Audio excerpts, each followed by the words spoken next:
चलिए कुछ relational operator की चीज़ें बता दें। जैसा कि मैंने अभी थ्योरी में बताया था, आपने देखा भी होगा रिलेशनल ऑपरेटर के कुछ एग्जाम्पल पेज नंबर 338 पे। तो अभी मैंने पिछले वीडियो में आपको दिखाया भी है।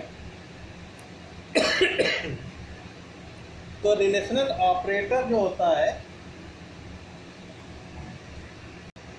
देखिए रिलेशनल ऑपरेटर में मैंने बताया था कि तुलना की जाती है दो वेरिएबल के मानों की। जैसे मान लीजिए x बराबर 10 ले लिया हमने, ठीक है, और एक y बराबर कोई वैल्यू ले लेते हैं, मान लीजिए हमने 20 ले लिया। तो y इक्वल टू 20। अब हम रिलेशनल ऑपरेटर को थोड़ा प्रयोग कर लेते हैं। जैसे हमने किया कि C out x is greater than y, इसको हम ब्रैकेट में थोड़ा कर ले रहे हैं। तो हमने बताया था रिलेशनल ऑपरेटर में दो वेरिएबल की तुलना की जाती है। अगर ट्रू है तो आउटपुट 1 होगा, फॉल्स है तो 0 होगा, यानी उसका मान। तो अगर हम x is greater than y करें कि x y से बड़ा है, तो देखिए क्या इसका रिजल्ट आ रहा है। हमने कंपाइल करा है 0 0, और इसका जो रिजल्ट आ रहा है 0 आ रहा है। आप देख रहे हो क्यों आ रहा है? क्योंकि फॉल्स होगा। प्रोग्राम में देखिए हमने दिया कि x का मान y से बड़ा है। कहाँ बड़ा है? y का तो 20 है, तो ये फॉल्स हो जाए। अगर मान लीजिए अगर हम ये कर दें कि x इज ग्रेटर और इक्वल, कि x y से या तो बड़ा हो या बराबर हो, तो x y से बड़ा तो नहीं है लेकिन बराबर है, तो अब इसकी वैल्यू जो है 1 आ जाए।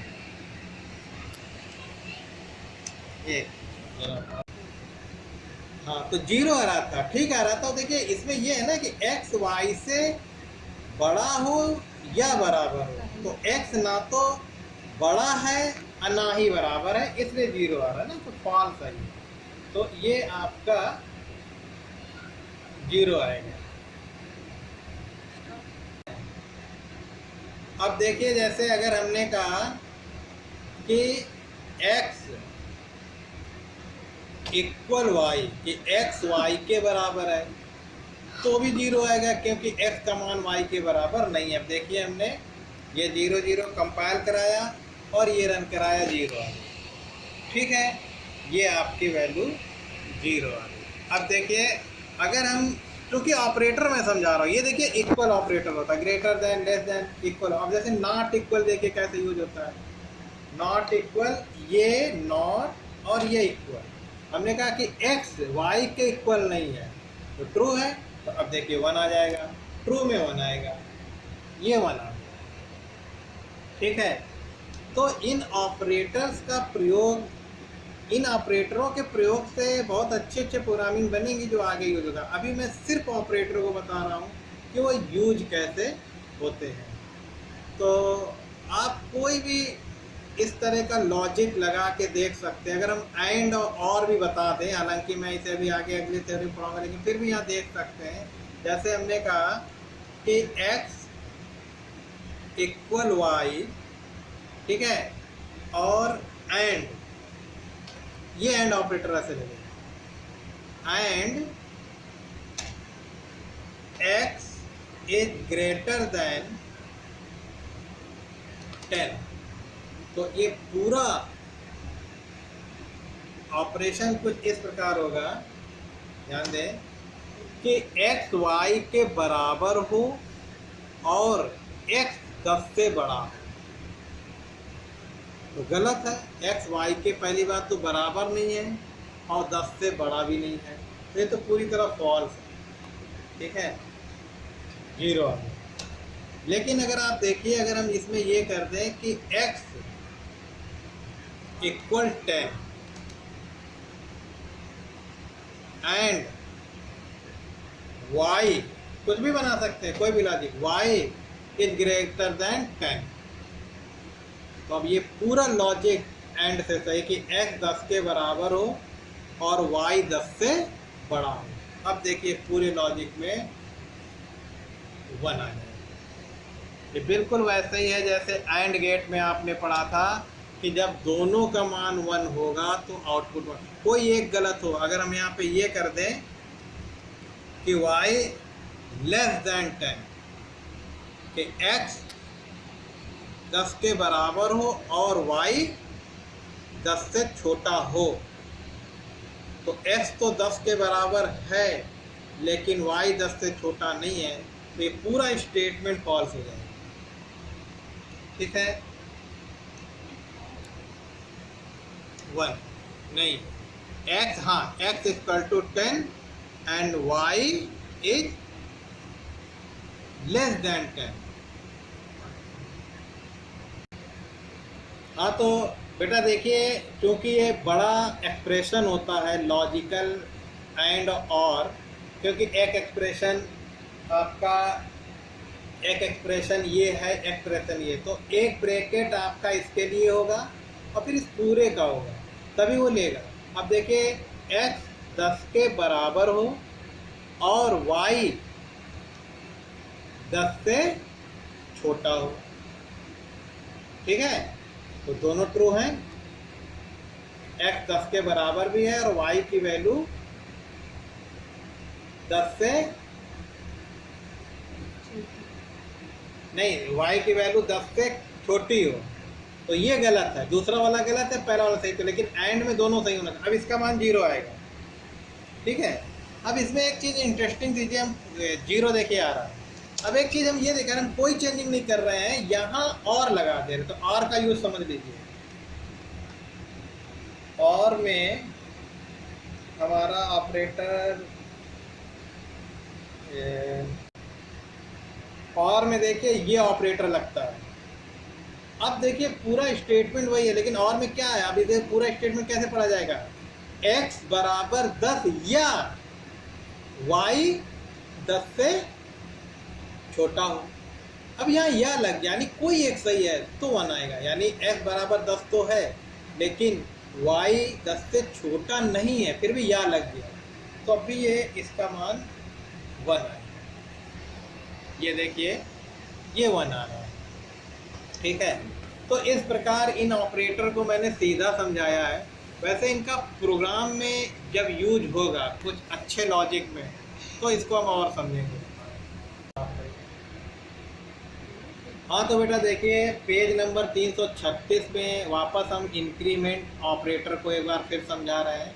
बहुत अच्छा लॉजिक है।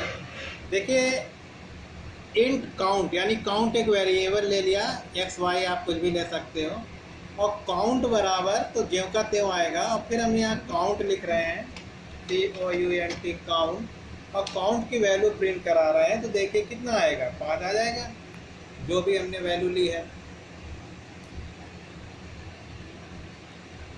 ये काउंट बराबर 5 आ गया। अब देखिए इंक्रीमेंट ऑपरेटर हम लगा रहे हैं, ठीक है।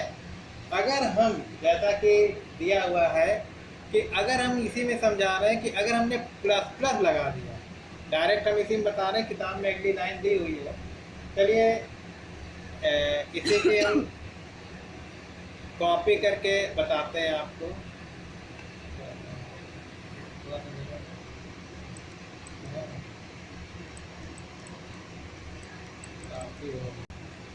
तो इसी में देखिए अगर हमने प्लस प्लस कर दिया, मतलब काउंट प्लस प्लस कर दिया, यानी काउंट के बाद में प्लस प्लस किया, तो देखिए आपका रिजल्ट क्या आ रहा है, 5 ही आ रहा है। ये मेमोरी में बढ़ा देता है। अगर हम क्या करें कि अगली लाइन में Cout काउंट की वैल्यू फिर प्रिंट कराएं, काउंट की वैल्यू अगर हम फिर प्रिंट कराएं, देखिए ये बहुत इंटरेस्टिंग है।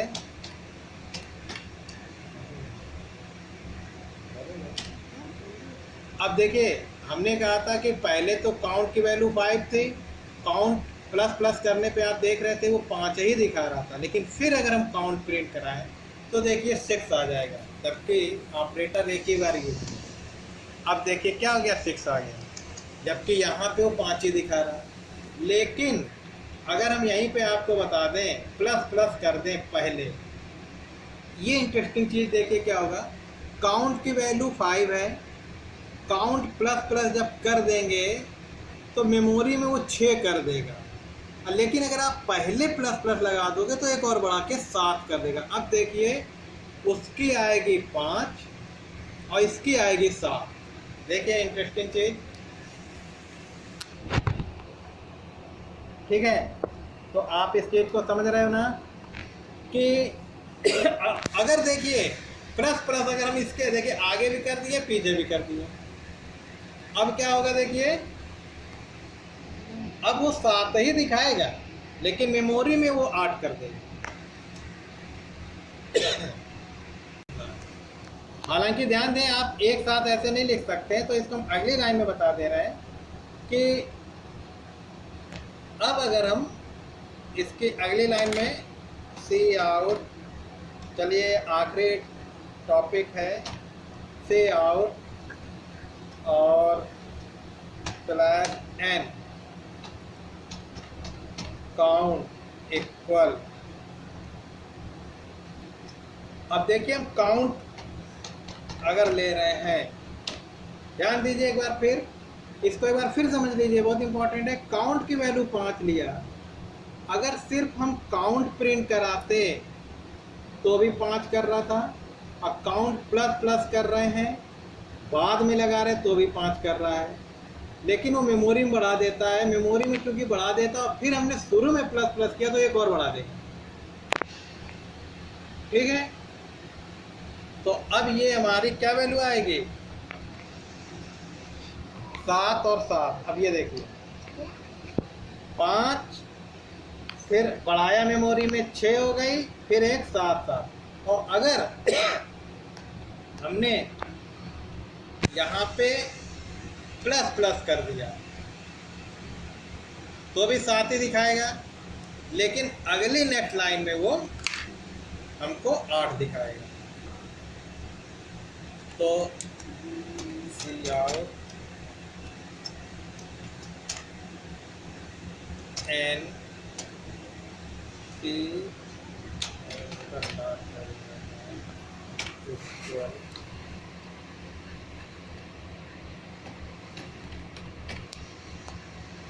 अब देखिए यहाँ पे क्या होगा, फिर से देखिए ये 5, ए भी 5, फिर मेमोरी में 6, फिर शुरू में लगा है तो 7, फिर ये 7 ही दिखाएगा लेकिन मेमोरी में उसे कर देगा 8, और उसे अगर हमें देखना है तो दोबारा काउंट लिखना पड़ेगा।